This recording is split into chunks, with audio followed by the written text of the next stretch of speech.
Rasulpur union পরিষদের চেয়ারম্যানের বিরুদ্ধে সীমাহীন অনিয়ম দুর্নীতির অভিযোগ।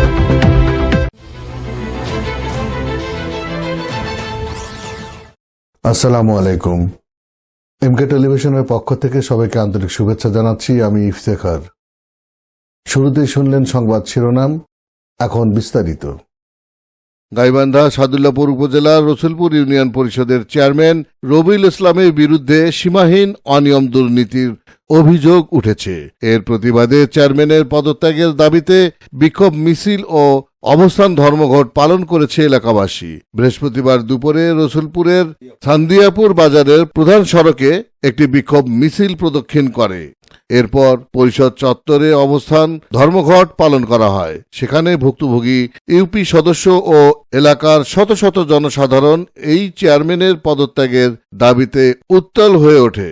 এ সময় বক্তব্য দেন রসুলপুর ইউপি সদস্য লাইজু বেগম, আফরোজ বেগম, কোহিনুর বেগম, সাফের আলী, খুরশেদ আলম, বকুল মিয়া, মধু মিয়া সহ আরো অনেকে।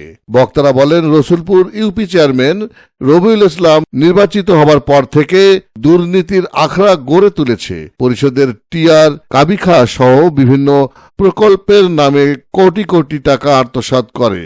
স্থানীয় বেশ কিছু মসজিদের উন্নয়ন প্রকল্পের টাকা, ভিজিডি প্রকল্পের দুস্থ মানুষের চাল ও টিসিবি পণ্য ছয়নয় করা সহ বিভিন্ন দুর্নীতির অনিয়মের অভিযোগ তোলেন তারা।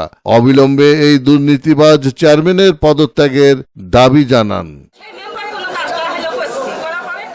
শেষ করছি এমকে টেলিভিশনের সংবাদ।